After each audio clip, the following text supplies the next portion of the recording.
And welcome to another episode of Shadow of Love. I am Holly, your co-host, writer, intimacy coach, lover of great white sharks, television, and all things spooky Halloween. My co-host Ernest is with me today. Hi, Ernest. Hey, Holly, how you doing? Good. How are you? I am doing all right. Give the folks at home your spiel. My name is Ernest. I am a mixologist, a restaurant manager, Southern cuisine chef, a poet on occasion, a lover of all things old and full of soul, and the unofficial president of the Stevie Wonder fan club. Fantastic. And with us today, we have a special guest, Ngozi Walker-Tibbs. Welcome. Thank you so much for gracing us with your presence today. And please take a moment to introduce yourself and let us know what's good with you. Thank you so much for having me. Yes, my name is Ngozi. Most people just call me Gaz, which I think is my hip hop name, right? I think it sounds pretty fly to just say Gaz, right? It kind of flows off your tongue. I am a doula, a childbirth educator, board certified lactation consultant, certified health and nutrition coach, certified loveologist, relationship coach, and master sexpert. I love all things babies and childbirth and breastfeeding. I love Black people, and I am so happy to be here. We are so happy to have you. It's going to be an yeah. exciting time. So our topic today is the question of lust versus love. And I kind of wanted to kick it off, and then I'll throw it to you, Ernest, because I know you had something you wanted to say, with just like the textbook definitions of love versus lust. So we've talked about love before, right? And that's kind of defined as an intense feeling of deep affection or a great interest and pleasure in something. Whereas lust is defined as just very strong sexual desire. So you have this interesting kind of crossover with love, and that there's both an aspect of pleasure. But for you, Ernest, like what distinguishes love and lust for you? I feel it in two different places. I like that. I like that. You know, I've been in both on several occasions. Well, I've been in lust more than I've been in love, and you hit it on the head. It's really just basically where you feel it. You know, I've looked at women, I'm like, ooh, I would love to smash, and then I've looked at women and said, ooh, I want her to have my baby. So, I mean, but they're both smash related. You know what I mean? But smashing is involved. But you know, there's the one that I want to pursue a relationship with too, and both of them, you can be grown and have both of those things. Lust, I think, is a little bit more. It can be a little more sloppy. It can be messy.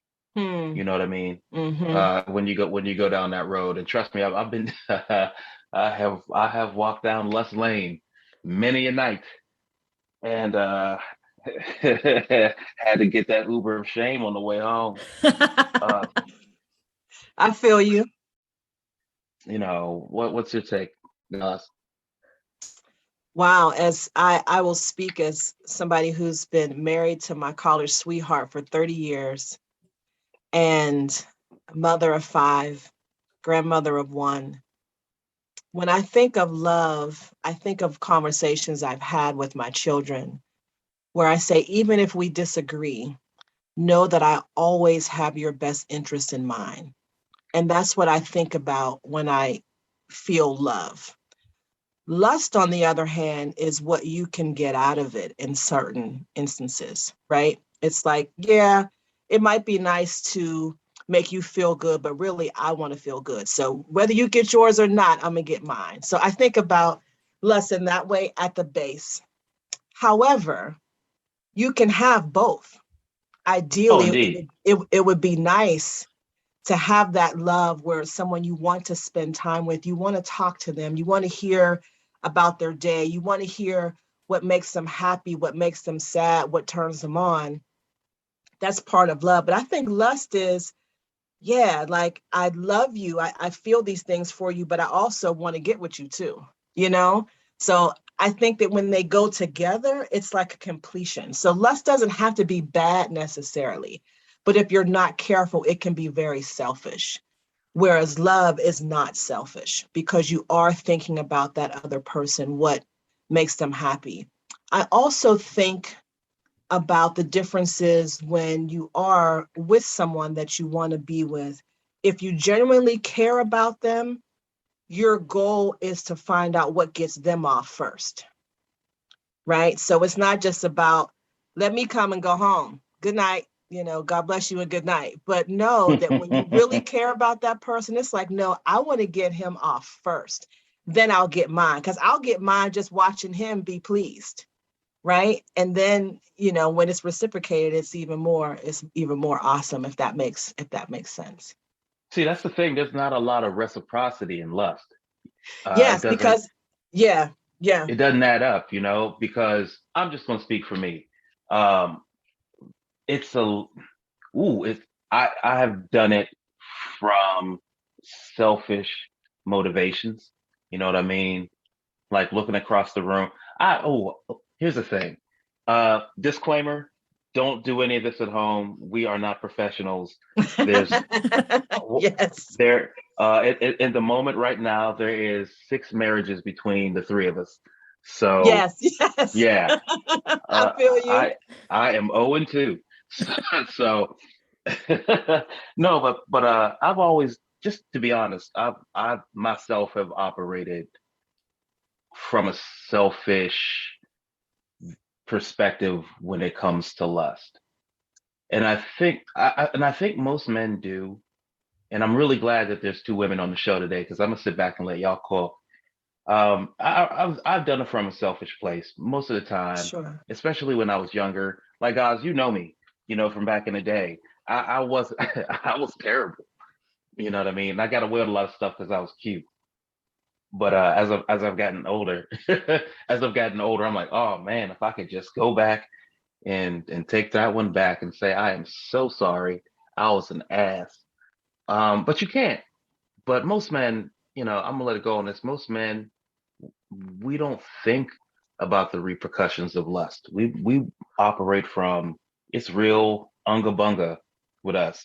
It really is. I don't mean to say unga bunga, and I'm just saying we do it from a really, really one-sided viewpoint of like, yeah, I just want to hit that. I just want to smash. I want to go on about my day. Or it's with me, I think a lot of it was ego driven. And if I could go back and tell the younger me to cool the fuck out, I would have told him. You know what I'm saying? I really would have. I appreciate the honesty. I mean, I'm married, but I ain't no angel. Color that in however you like. That's another broadcast. But I think that men are socialized to be selfish. Oh yeah, we are. It's okay to have as many lovers as possible, and you just kind of pick and choose. And then women, we're supposed to be these little angelic receivers, but we can be ruthless too. Like, we can flip it. Sometimes we feel like we got something to prove, so we want to see how many people we can get off with. I found that I listen to music differently now than I did when I was in my 30s. I'm 50 now, so music sounds very different to me than it did 20 years ago. So I was listening to Love's Holiday by Earth, Wind and Fire, a song that I have loved for years. And I listened to the lyrics and I went, hold the fuck up. This is a selfish ass song. You know why? Because he says, would you mind if I made love to you until I'm satisfied? He didn't talk about her. No. I said, Maurice White, with your selfish ass. Wait a minute, let me back up. Right? I'm like, wait a minute. So when I sing the song, I switch the lyrics. But when I was younger, that's what I expected. That my goal, right, was just to listen to this music. You subliminally hear these messages, and that's what I expected. But now that I'm mature, right, I've matured a little bit in these past 20 years. I said, that's a pretty selfish song. If your goal, when you are really with somebody, if your goal is to please that other person to the fullest, and their goal is to please you to the fullest. You both win. You're kind of like outdoing each other. It's like who can be multi-orgasmic the most, like that's what it's Oh, that's about. dope. Can we write that damn song? That's what I'm talking about. And when you have that, that's when it's real good. That's when it's real good. None of those. I'm glad you brought that up about some of these songs, guys, because for years I used to love the SOS band. Loved them. Yes. But go back and listen to some of those lyrics. Yeah. I don't care about the other girls. Just be good to me. Just be good to me. That's some Just bullshit. Be good to me. What's the other one? Now, but wait, hold that thought for a moment. Okay, let me say this in their defense, right? And don't lose your train of thought. I got to get this out. There is room for polyamory, right? Maybe you are cool with sharing your man. I'm cool with it. I think polyamorous people are beautiful. And if that's what you want to do, that's fine. But I don't think that's what she was really talking about. Nah, they weren't really. It was like 1982. It was you just know what like I'm saying? I'm just dogging you out, and this is just how I roll. If you don't like it, right. Oh well. Yeah, there's a lot of songs that I listen to now that I'm like, man. What's the other one? Weekend Girl, where he's like, that's my jam. That beat is so banging. That if you just sit back and listen to the beat, I'm like, oh, I could just rock this. But when you start getting into the lyrics, and like you said, happy 50th, by the way. I'm sorry, I totally Thank you. When you listen to some of these songs, like Luther, I love Luther. Fat Luther. Yeah. Fat Luther. Yeah. Let me right. Because when he got skinny, Luther. I don't know what he was doing. Oh, let me distinguish my Luthers. Fat Luther, Yeah. That was my guy. But if you listen to some of those songs, they're really one-sided. I'm not going to discount them. Some of them I still listen to, some of them I don't. You know what I mean? But because they hold a place. You know what I mean? Sure. They still hold a place in your heart.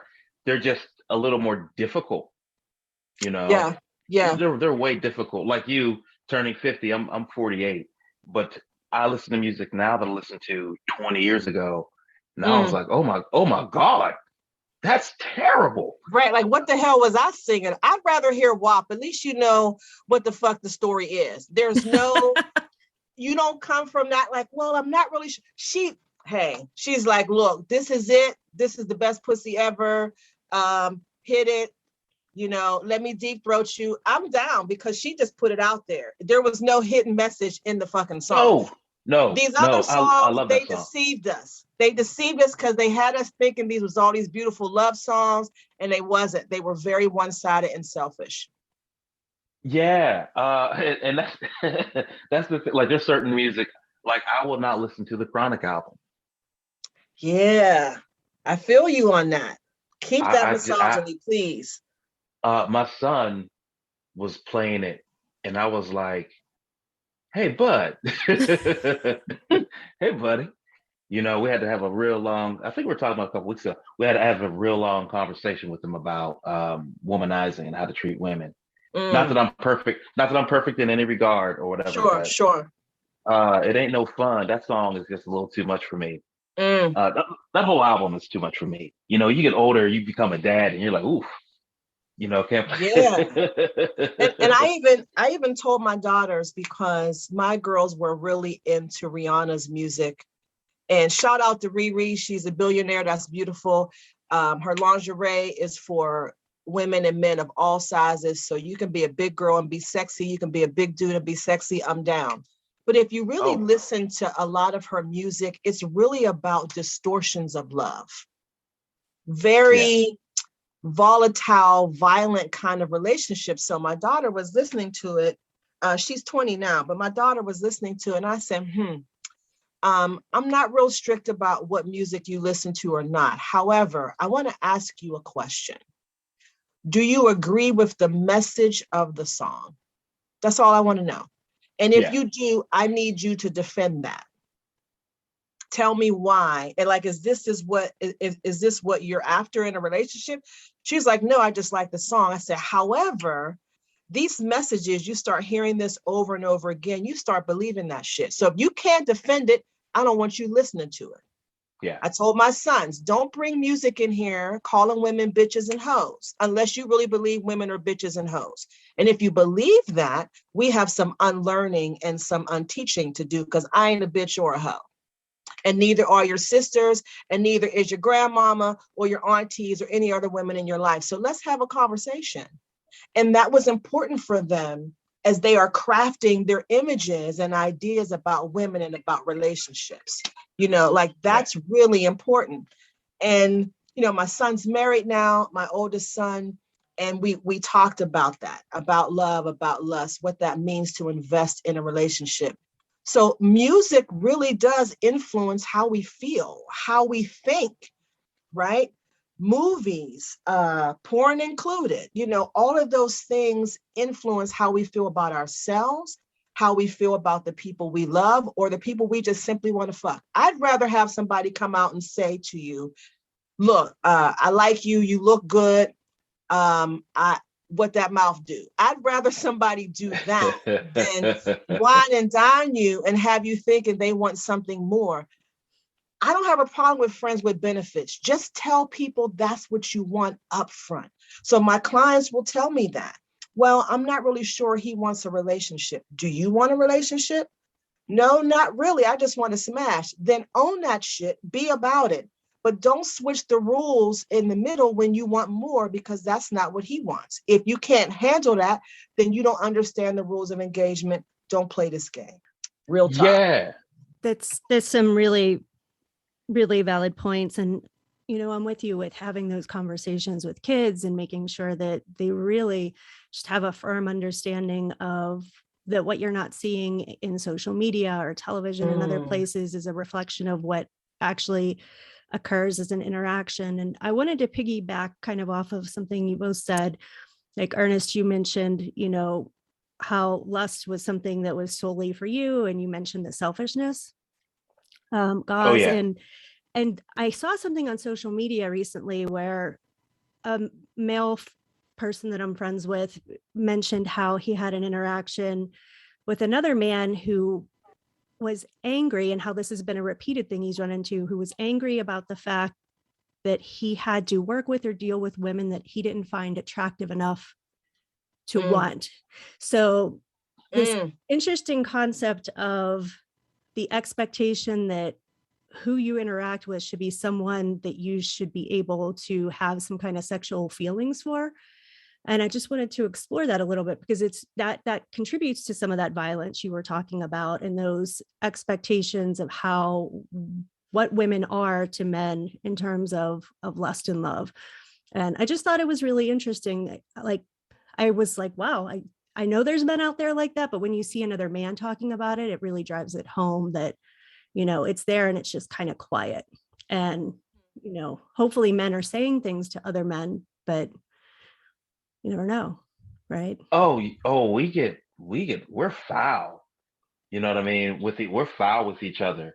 I'm not even gonna front. I told you I'm gonna do this like Penn and Teller and tell you how the trick is done. There's no magic.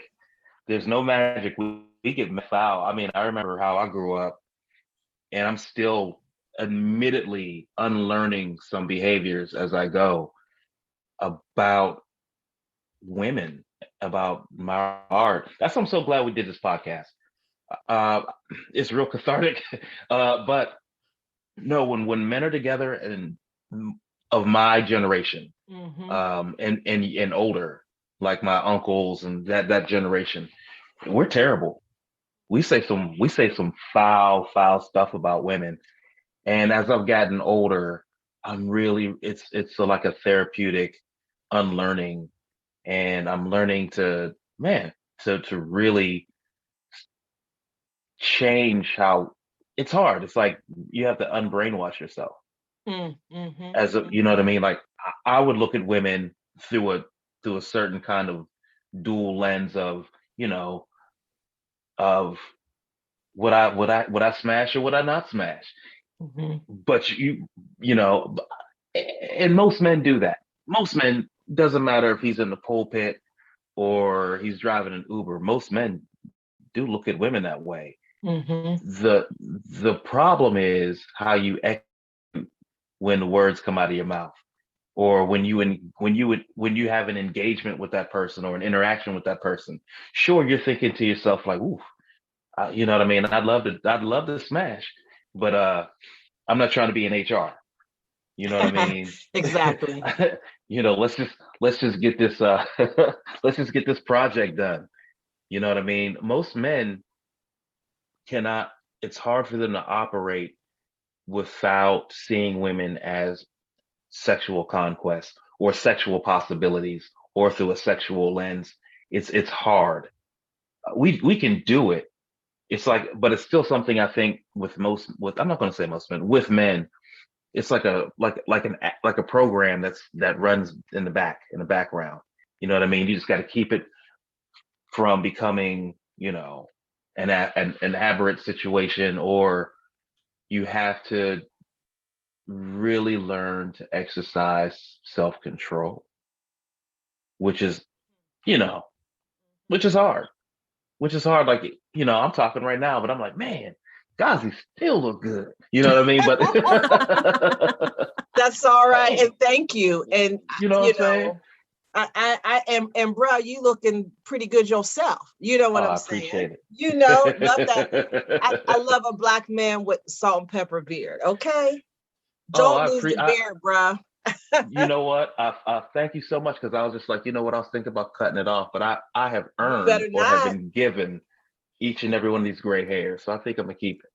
Yes. I appreciate you. Most deaf. Yes, most deaf. I think it goes back, and I appreciate your honesty about how men view women. I think it goes back to how we're raised, right? How men are raised, how their fathers and grandfathers and uncles raised them. And I think it also goes back to what we view as attraction. I think, we're socialized to believe, and there's truth to this, that men are attracted by what they see, Mm-hmm. and women are attracted by what they feel. But there are elements of both. And the same is true with men have some small amounts of estrogen, women have some small amounts of testosterone. What I've also learned is that some research suggests that women who lift weights have higher testosterone rates, and it can boost their libido. So, I do lift. So yeah, I think there could be some truth to that, right? Trying to get these 50-year-old muscles. But I think as we continue to talk about what attraction is, we'll find that it varies culturally. So for Yes. example, growing up, when I was a kid, being a dark-skinned girl who was small but thick because I was muscular when I was a kid, I got teased a lot. I was called every name you could think of, black girl, black bitch, called all these different names, right? However, when I was around my African brothers and sisters, I was a goddess. I was viewed as somebody that had beautiful dark brown skin. As a result of some of those teasings that I had as a kid, there was a lot of self-hatred. So I was only attracted to lighter skinned men, right? For quite a few years, I was only attracted to lighter skinned men. Then as I got older, and when I started having children, I started picking up weight and was really struggling with my self-image. And my husband, he gained some weight too, because we gained weight together when we had our babies. But I was just really not feeling sexy and not attractive. But when I was in other circles with African men and women, again, I was that goddess, because some African men like their women a little thicker. So even at 250, 270, by the way, I've lost quite a bit of weight since then. But even at that weight, I was treated like I was a goddess when I was in those circles, because I could dance, right? And I was funny and I could talk about politics and religion. I was attractive in those circles. But when I came around some of my brothers, I wasn't. So, attractiveness can ebb and flow, and it's very cultural, very, very cultural. But again, what attracts me now, like I'm definitely a sapiosexual, like I'm very attracted to really smart people. if you're smart and you smell good, I'm a sucker. Like I really am. I just want to hug you and smell you, right? You know, let me put my glasses on now. you know, there it is. There it is. Yes, like those things are very attractive to me. And men that are able to emote, men that are comfortable in expressing their feelings, right? That's a powerful thing. One of my ultimate favorite songs, as we, you know, go back to music, is a song by Johnny Gill. Every time I listen to the song, I have these huge, intense emotions. But there's a song that he wrote on his 1990 album, his My album. Oh, yeah. The song is called Giving My All to You. I love that song. Oh, I love that song. it. Yes. And I always that listen song. to it when I fly, because it just, and I listen to it on takeoff. There's something about the strings that come in, you know, when I'm taking off on a, you know, an airplane that I just love. But what I appreciate about this song is that Johnny is singing about this woman that he's really in love with, but she's using him. And he knows that she's not the best person for him, but he still loves her. He says, you make me feel like you're not for real. You play with my emotions, but I can't let you go. I got this love burning deep down inside of me, telling me that I shouldn't believe anything that you say. So I hear this song, and I was crying the first time I heard it. Oh, Johnny, that's so awful, man. She don't treat you right, you know? But I so appreciate the vulnerability in that song. So what's attractive to me is a man who can be vulnerable and be comfortable being vulnerable. We need more of that. And I think our sense of attractiveness matures as we age and as we get to know ourselves more, right? Then we can receive that from other people.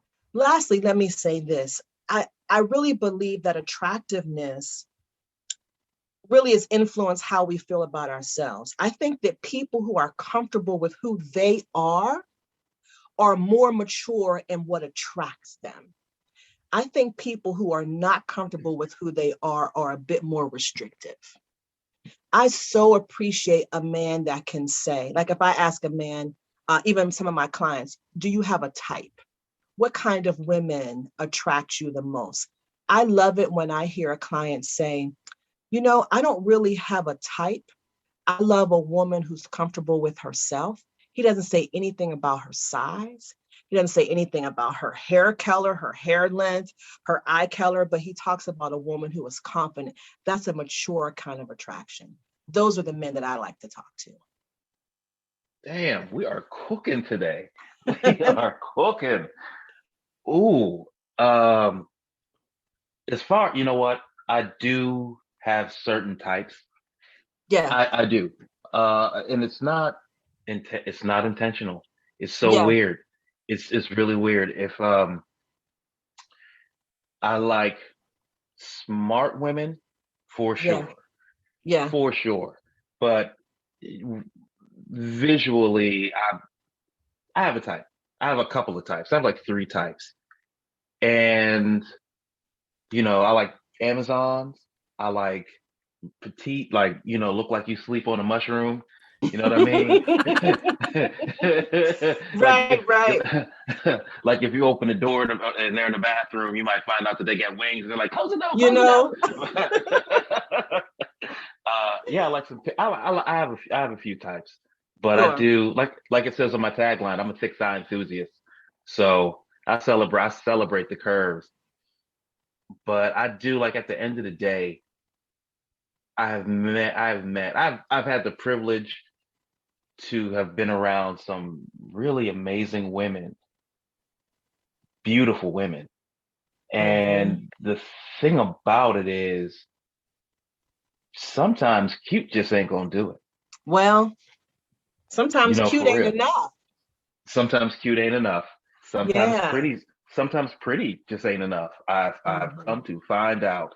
I'm like, oof, I don't even want to watch Jeopardy with your fine ass because it's just gonna be me just yelling out the answers. You know? So, I you know. appreciate that. I appreciate Oh, that. I've been thinking about that concept lately of, you know, we often talk about people being too much, right? And it's Mm, usually people that will take up space for themselves, who are comfortable in their skin, who are happy to, be whoever they are and have that enforced wherever they are. And I would say, guys, I've always seen you as a goddess. Like, I remember you dancing at Jimmy Sang's on Friday nights, and you would tear up the dance floor. And just from everything I've seen, because I know we have overlap in the birth world with organizations. Yes. It's been amazing to watch your journey. You're phenomenal. I know Ngozi is. I know. I'm gonna tell you right now. I have had some moments where I was like, God damn, this woman. You know what I mean? I've had some moments. So I appreciate that. Most people didn't realize that my locks, when I had my long hair, by the time I cut them, they were down to my knees. But my locks is how I would hide my face. Right? That I was definitely hiding. So when I made the decision to cut my hair, I told my husband, I had been having dreams about releasing something and I didn't know what it meant. And it finally came to me. It was time to cut my hair and it was time to stop hiding. But that was before I lost my 100 pounds, right? This was before the weight loss happened. But I cut my hair and I felt so liberated. And a lot of people that only knew me with long hair don't know how to accept me as bald. So when I do something, I go full throttle, like the whole full Monty. I went from locks down, past my ass to being bald. And I love this feeling. Like this feels really, great. really good. Thank you. It feels really good. I feel very liberated and free. And of course, the weight loss helped because I was also hiding behind the extra pounds. And I let go of extra weight figuratively and literally. And once I let it go, I'm still not to my goal weight yet. I have about another 50 pounds I want to lose, but I'm so comfortable with me that I've noticed that I'm much more comfortable with other people. I can accept other people's flaws because I can accept my own. Yeah. And it's a beautiful place to be. Yeah. So thank you both. I appreciate your words. Absolutely. Yeah. I can relate to just that, the body issues, because I've struggled with that my whole life too. And it really is it's like your armor, so to speak. Yeah. Like it really is emotional armor from whatever trauma you've experienced. And when you take the time to really dive in to those moments and have the strength and courage to really look at those things and kind of sift through them for yourself, it definitely kind of opens the pathway and door to be able to let some of that go. And so coming back to that, being too much, right? What about people that just aren't enough? I don't think we talk about that ever. It's always about the people that are taking up the space that they should occupy in who they are, but we don't talk enough about the people that just really don't have enough to give that is substantial to really sustain some kind of relationship, friendship, etc. That's a good one. I realize I've been talking a lot, so Ernest, please tell me your thoughts.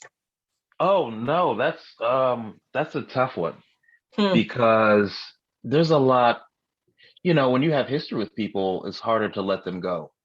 When you have feelings that, when you're in love with somebody, this is just on love, right? Yeah. And I've been on both sides of that.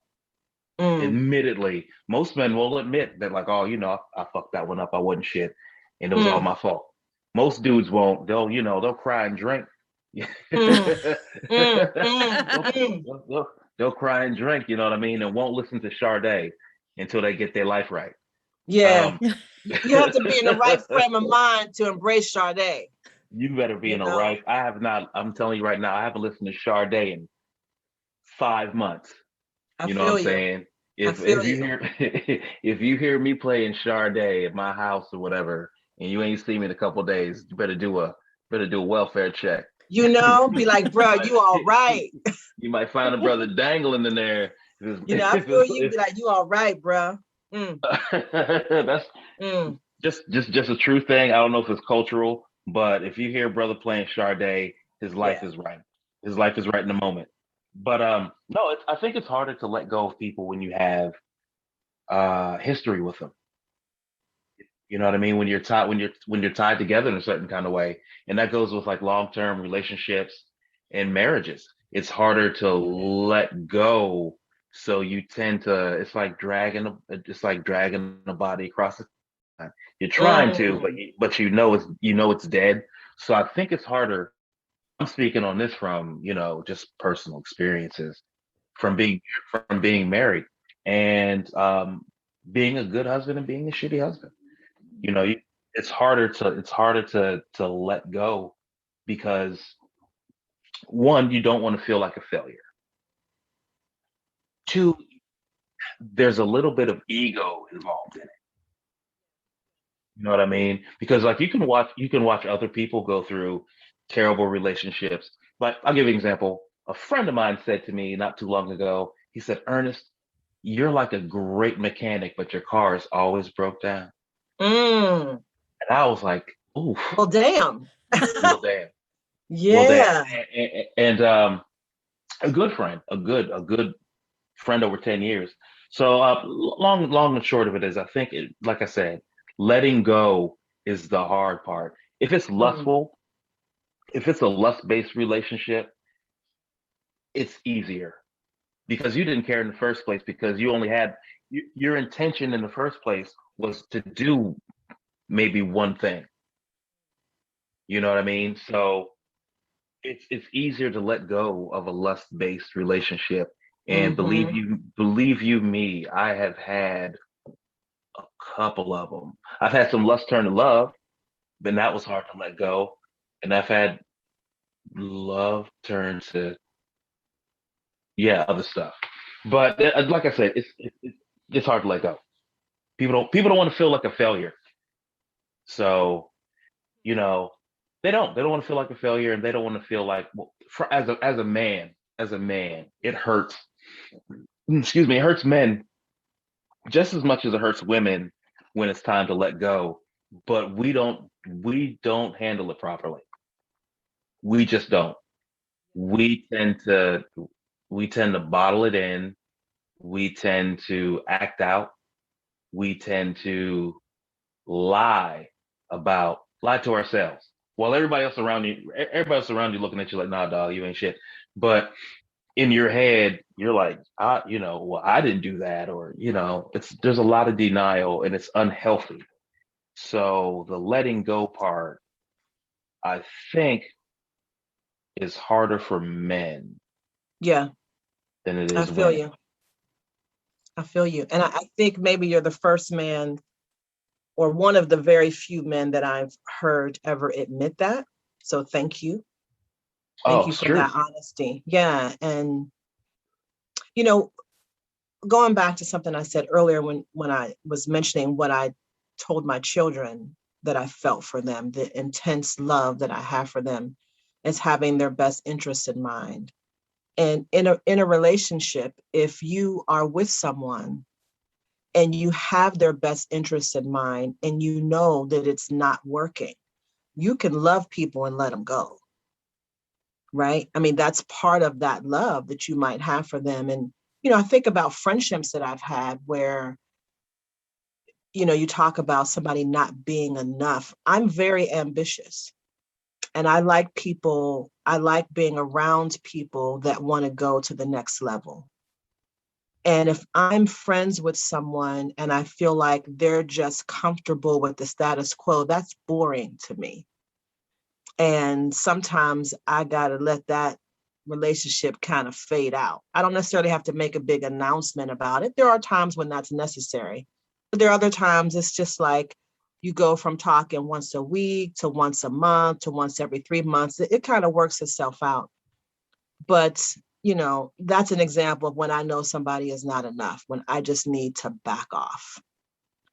But there have been friendships that I've had where I wasn't enough and I felt that they were backing away. And I had to let that happen because I cared about them. And I Yeah. recognized that maybe I was dragging them down. So I let it kind of work itself out.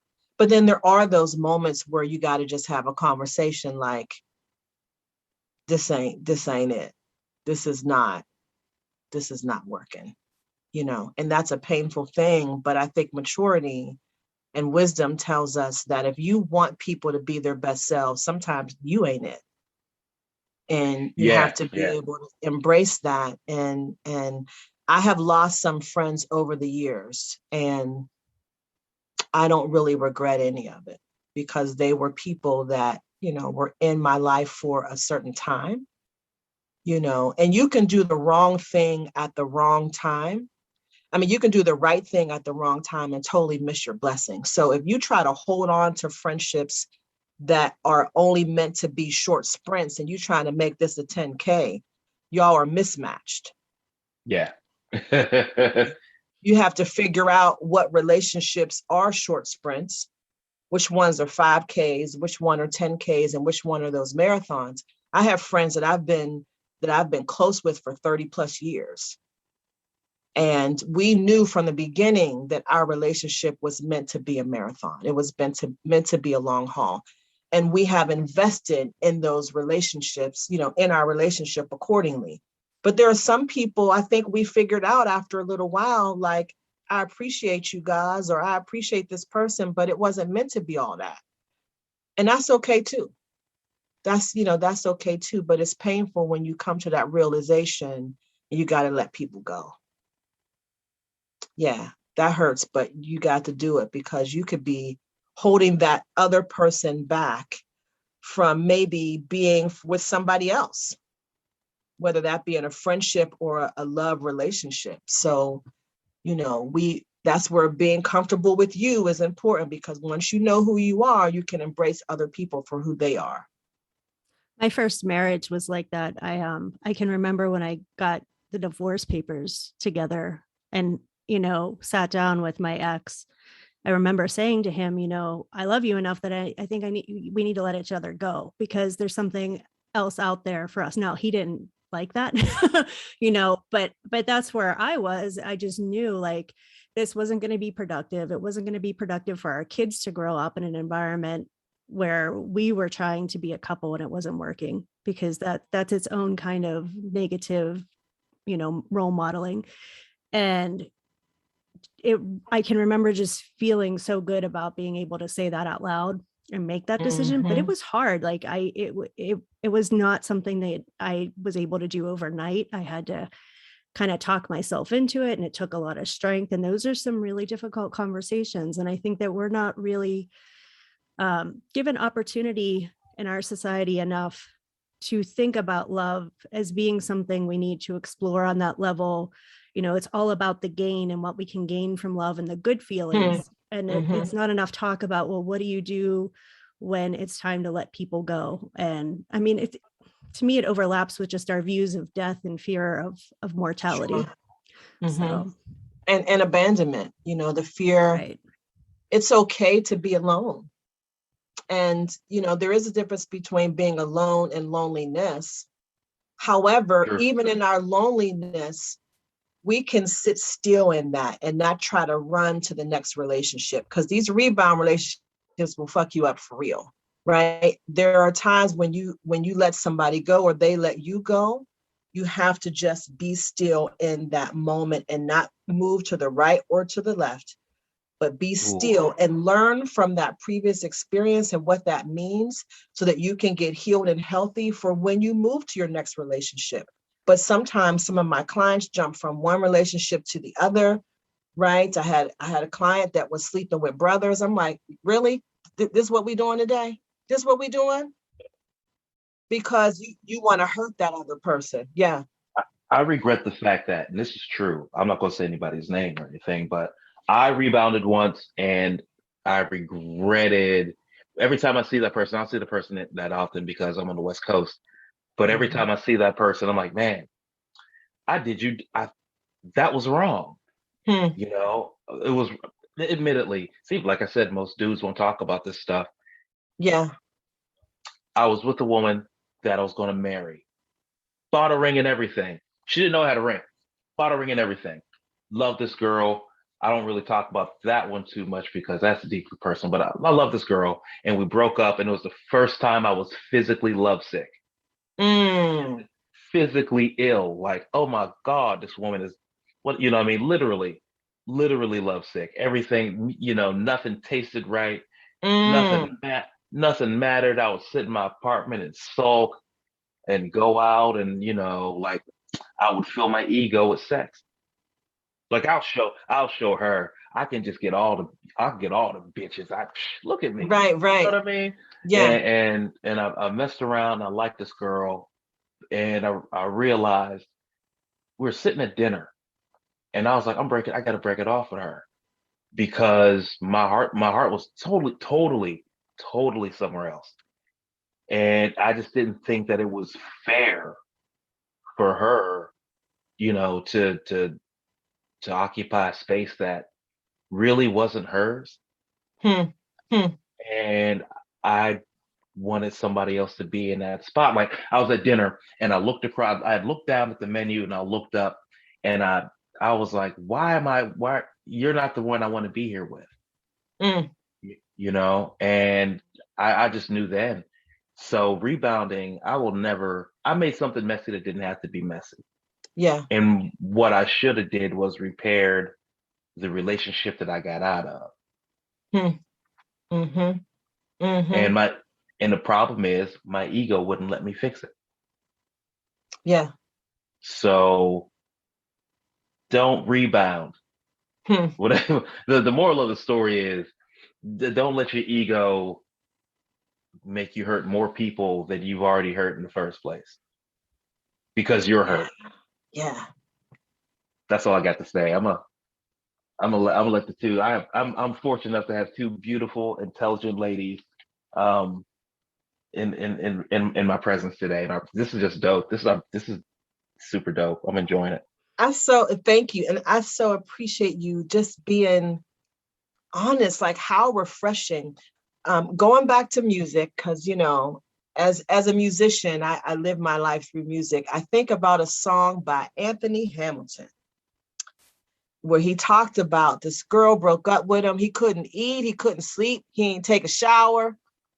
Dude was messed up. He was crying. Song is powerful. I was in love with Anthony before that, but after that song, here's a Black man being vulnerable, sharing how hurt he was because this girl left him. I was like, wow, that was a beautiful thing. Yeah, we need more songs like that Yeah, where men are just honest. I blame all of this on Holly. This is all Holly's fault. Yeah, this is good. I mean, this is good stuff. And I had a conversation with somebody about this recently. She's a widow and got connected with somebody very soon after her partner died. This person knew where she was and really wanted to take advantage of that situation. And she was able to recognize some of it, but because of that loneliness she was experiencing, she got caught up with this guy. Really didn't want to be with him because she was still missing her husband and wasn't ready to move on. Like I recommended that she wait, right? I'm like, if you got to get you some toys or whatever, do what you need to do. But jumping into this relationship when it's only been a year and a half since your husband passed, I don't think it's a good idea, sis. I don't. She didn't listen, and she learned what that was like. But she said loneliness can take you to some serious places.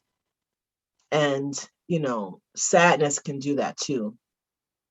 But I want to go back to something you said about ego and that it's hard to admit when we've been hurt and the level of hurt that we've experienced. One of my favorite films about hurt in relationships, there's two of them actually. One is City Slickers. Like nobody talks about this film anymore. But I loved how these men were there for each other and they got in each other's face like, dude, you fucking up. Like, this is not the way to go. And the other one is The Best Man. Well, two, The Best Man, The Best Man's Wedding, right? Where we look into the minds of Black men in their relationships. Like I almost wish that these movies could be shown in school so the kids can see like what not to fucking do. Right. I really wish Oh, we could do that. But movies, I mean, women are always crying in movies and they break up and their friends gather around them and they go out and drink and dance and have a good time. And they go home and eat a pint of ice cream and fall asleep drunk on the floor. Right. But we see those movies all the time, and that's great because women need to see that women can get through breakups. But we don't see that many with men. So those are my favorite three movies actually that talks about how men are just, they get in each other's face and they're honest with each other about, dude, you're fucking up. Like, don't do this.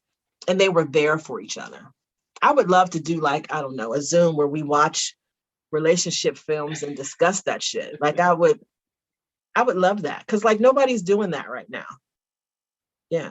Holly, how far have you gone into lust Into to lust. where, yeah, Yeah. If you're comfortable sharing. Yeah. I always look at it through the lens of my experiences in childhood, right? I am a survivor of sexual abuse. I'm a survivor of having been raped as a young adult.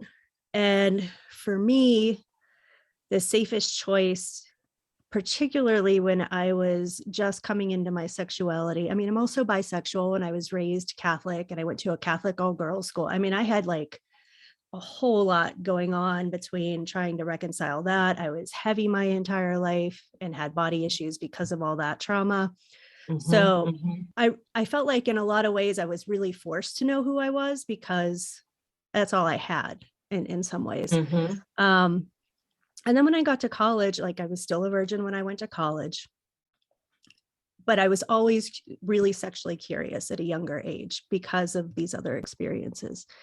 And for me, I had like my first heartbreak my freshman year of college. I had a boyfriend that I adored. He went to jail for like a couple months. That's a whole story of itself.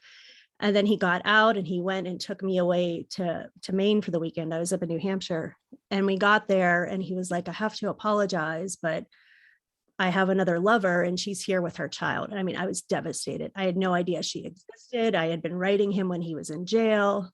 You know, I was young, I was naive. And after that point, I really just decided that I kind of wanted to go it alone. And I did. And so I really just probably focused a lot more on lust. It's not to say I didn't make connections with people, but I really wasn't in a place to let people in because I had to work some things out. But I also wanted the physical gratification. And I was always really honest about that and upfront. And I probably would have continued that way. I never really had an interest in having kids. And then I got pregnant and that like changed everything for me.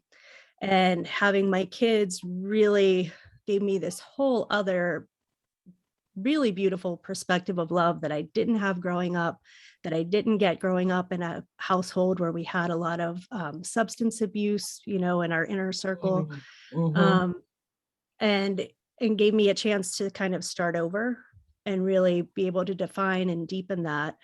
I didn't stay with my first husband for very long. I got pregnant. I moved to Mexico with him for a year. It was pretty much an emotionally abusive relationship. And then came back and had to wait a year for him to come up because he had to get a special visa. We were married, I think 3 months and I was done. We were not compatible and he was really inching towards becoming physically abusive and I had to get out of that situation. And I mean, like I moved out on a Saturday and didn't tell him kind of like I had to go get a protection order. It was really awful. And so after that for a while too, I just kind of cooled it for the next several years and was just like, I'm just going to kind of play the field and not really look for anything intense. I wanted to focus on, you know, kind of trying to get a career and my kids. And then I met my second husband who I was married to for over a decade. And that was just that was for the most part a pretty good experience. It didn't end as well as I would have hoped, but it really helped broaden and show me that, you know, for myself, I really probably have always wanted those deeper love connections, but I just wasn't capable of giving anything back when I was younger because I hadn't healed from all the trauma that I experienced. Mm-hmm. And now I'm in a different place, and I've found the beauty and joy of therapy, and have just used my writing as a way to be able to explore that. Intimacy coaching as a way to explore, how I feel in my body and my feelings with all of that stuff. And so now I feel like moving forward, for me, it's either being in a loving relationship that's a good partnership, or honestly, I would probably just forego it alone again. Like for me, it's really, I don't straddle the two, but I'm actually really comfortable being alone too. After my last divorce, I really kind of relished it and enjoyed it. And so for me, I've been down that rabbit hole. I've been slut shamed for it. I, have experienced all those things and I never really fucking cared, honestly. I haven't ever really cared because people already didn't like me because I was a bigger girl growing up and I already had all that shit thrown at me. So at that, there was a point where I was like, well, fuck it. I just don't give a shit anymore. I'm going to be authentically who I am because, either you're going to like it or you're not, because people just don't like people anyway, at the end of the day. Yeah. So you might as well just be yourself. And so, yeah, I've been there and I've been down that rabbit hole. I have generally always had more sexual partners than the men that I've dated. And that is what it is, but I don't have any shame in that. Some of it was fucking fun. Yeah. I'm not even gonna lie. So that's a beautiful thing though, just being able to embrace that. And if you follow me on social media, that I'm a survivor as well. And I know that really influenced how I felt about my body, how I felt about myself, how I felt about men. And food was my lever, right? For a long time. So if I was upset, I would eat. If I was happy, I would eat. If I was angry, I would eat. If I was sad, I would eat. It was like, to my husband, you don't got to talk to me right now because I'm going to go eat this sandwich. Fuck you, and that's where I was.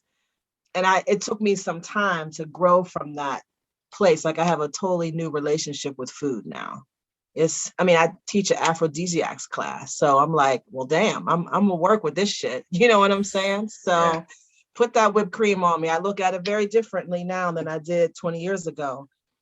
But how awesome is that for you, that even though you've had these experiences and you went through this journey, that you're at a place now where you're not running looking for that anymore, that you're comfortable with you and being alone, not necessarily lonely, but being alone. That says a lot about the maturity level that you've come to, because not a lot of people can say that. They're still looking and going from relationship to relationship or marriage to marriage, still looking for that sweet spot and not being able to find it. But you found it, and that's just awesome to see. That's a beautiful place to, a beautiful place to be. And, our families of origin teach us a lot about who we are. And experts talk about those first 5 years are paramount for laying down that foundation in our brains as to what's appropriate and what's not. And for those of us that are survivors of sexual abuse and trauma, especially during those really formative years, we look at relationships through this distorted lens. And it may take us years to come out of that. I have friends that are abuse survivors that have never been to therapy. And they're still doing some really destructive things to themselves. And then I look at me that's had years of therapy, years of prayer, years of people investing in me. And I look at where I've come from, and I'm quite fucking proud of myself, because it really could have been a whole lot worse. It caused a lot of issues in my relationship. And, I'm not perfect. There's still areas that need healing, but I'm glad I'm on the mend. And now I have this relationship with food that's healthy. And my relationships with people are healthier. My relationship with my husband is healthier, and he got his own shit, right? I thought it was just me and us trying to navigate, and we both got baggage, and we're just trying to unpack it. Unpack it together. But again, Holly, kudos to you for, grabbing that bitch by the throat and be like, look, this is me and this is where I am, and I'm all right with that. That's what's up. Hell yeah. Mine was my ego. Hmm. Mine was, my nickname is Pudgy because I was short. I'm like 5'9", 185, but I was short most of my life. I didn't have a growth spurt until after I turned like 21. Like I Hmm. was short for I Mm-hmm. was short for real, Mm-hmm. and short, bad skin, blah blah blah. You know, a weirdo. Not necessarily a weirdo. I just did my own thing, and I was always comfortable doing my own thing. But my thing was my ego. I remember when it started, it was with girls. It was always girls. You know, like the whole lust thing. Like, let me see if I can get that girl. I don't care about her. Let me see if I can get that girl. And it's cute when you're 16, but then Right, you're doing right. it. Then I'm 26 and I'm doing it. You know what I mean? I'm doing it like my whole most of my adult life. Hmm. If you dated me when I was in my 20s, I cheated on you just flat out. There were many Mm-hmm. others, and that was my thing. And I don't know why. I know why I did it because I was raised wrong in that regard Hmm. Hmm. to devalue women or not value them with their whole being. And when I got older, lust turned to love for me when I was working. I was working at the Crawford, and there was this woman who used to come in, cute as a button, just beautiful. Oh my God. And I never said anything to her. Mm-hmm. Never said anything to her. And I remember somebody was there, and dudes were trying to talk to her. And I said, my man, you're doing it wrong. He was like, how are you doing it wrong? What do you mean I'm doing it wrong? I'm like, your approach is terrible. And I don't know Hmm. why I did it. I don't know why, guys, I swear to God, I don't know why I did it. Hmm. I wrote on a napkin. I was like, I like you. Do you like me? Circle yes or no. Put it on a napkin and handed it to her. Mad corny. Oh, my game. Because I don't have game. I just be I me. love it though. I love it. It's playful. It's innocent. I love it. Yeah. And you know what? She wrote it. She circled yes. Like she checked the yes box and put her phone number down. And I didn't call, here's what I did. I like, show dude the number, like, see, this is how you do it. See, your approach is Mm-hmm. mad wrong. And I stuck her number in my pocket because it was an ego thing. Mm-hmm. But I didn't know. It's funny because I went to lunch a couple weeks later with an ex-girlfriend of mine who's a friend too, and I was talking about this girl who was mad at me that I didn't call her, and she was like, you should call her. She's like, she's a Pudge because she calls me Pudge. She was like, Pudge, you should just call that girl.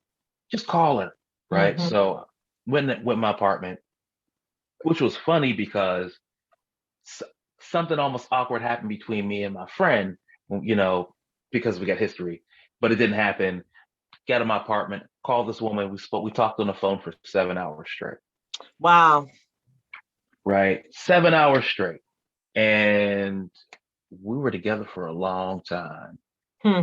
And, ooh, ooh. Hmm. So yeah, that's the one that we were talking about the one that got away. That was the one that got Mm-hmm. away. And when we broke up, that's when I here's the thing. I knew I loved her because I never cheated on her. Hmm. And I don't think that that's a good thing to brag about, but that was the first woman I never cheated on. And like, and to this day, I don't cheat. Mm-hmm. Right. Mm-hmm. Mm-hmm. Mm-hmm. Um, so I think my thing was always been my ego. And when it was over, the first thing I thought of was like, you should do. And I was like, nah, don't do that. Don't. Just roll yourself up in a ball until you're ready to unwind. Right. That was the first time. And I think that was like the beginning of the end of my egotistical behavior. It was like a drug. I never did drugs before, but oof, you couldn't tell me nothing. Mm-hmm. Couldn't tell me nothing. Like mirror, mirror on the wall. I'm gonna go outside and fuck them all. You know what I mean? It was bad. It was bad. I gotta write that down. Oh, I feel you on that. That's just honest. again, we need more men to do that. Like, can you like gather a bunch of them up and like, y'all need to do, how to do this work. I will tell you this. I am still very good friends with both of my exes, guys that I dated in high school. We're still really good friends. This is 32, 33 years later. They've met my husband. We got to hang out together. We learned some things. What we learned in that process, again, is when you're young, you look at things one way, and hopefully you're not still acting that way when you're older. We've been through stuff together. One of my exes, his son passed away. We went through that together. We talked through that. I so appreciate these two men that have helped keep me grounded too, right? And help me understand, my husband a little bit more. It's been really a cool journey to learn some things even now. I mean, we're still relatively young. We still got a lot more life in us. And the sad part is sometimes we don't get to have closure in some of our past relationships. And sometimes we are looking for closure. So we're I'm trying to think of the best way to say it. But sometimes closure just can't happen, right? Or at least not the way that we want it. And we have to be okay with not having this nice little box that we can put stuff in. Sometimes you learn your shit and you move on. And I think if we don't understand that, I think that we are pursuing something that is unattainable. Does that make sense? Sometimes my thoughts go faster than my words, but I appreciate the men in my life that have helped me forgive men for the hurts that I've experienced by their hands, but also the men in my life that have helped me to understand where I've been and where I'm going. Yeah. So shout out to my high school sweetheart, and also to two high school sweethearts, really, that even in our 50s, that we are still good friends. I'm grateful for that. Yeah. That's a whole other thing. I talked to my high school sweetheart last night. Yeah. Was it good? Was it good? Dr. Holly. It's complicated. Okay. Well, this hour has completely flown by. We'll have to wrap it up. Any kind of last words of wisdom, any parting words that you want to give us? And we'll definitely have to have you back. This has been such a pleasure. Oh my God, it's been great. Thank you. Thank you. I guess I would say in conclusion that when we think about love and lust in our relationships, including friendships, it's really helpful to know what you want out of the relationship as well as what you're willing to give. Understand the difference between love and lust. And I mean, you're grown. If that's all you want to do is assume the position, then say it and own that shit. Protect yourself. Condoms are necessary. Amen. But be honest with the people that you are engaging with. Know what you want, but also understand the rules of engagement. If you want a relationship and the other person just wants to smash, you're unequally yoked there. That's not going to work. Know what you want. Be honest about what you want. Own that shit. Be grown about it. Be safe. But also know that sex is spiritual, and friends with benefits is nice, but often one person wants more after I'm not talking about you smash somebody once, but you've been sleeping with somebody for a minute. Feelings develop, and you have to decide what you want to do with those feelings. Just be honest about that, up front. But when you find somebody that loves you, really, really loves you, in totality and wholeness, it's a beautiful thing, and work at that, because it's worth it. It's worth it. All right. Thank you so much for joining us today. It has been an absolute pleasure. We are just, as always, available on our website, sol412.com, or Instagram, Shadow of Love 412. Please send in any questions you have about relationships, dating, love, etc. And as always, if you find yourself in darkness, we hope it's in the shadow of love.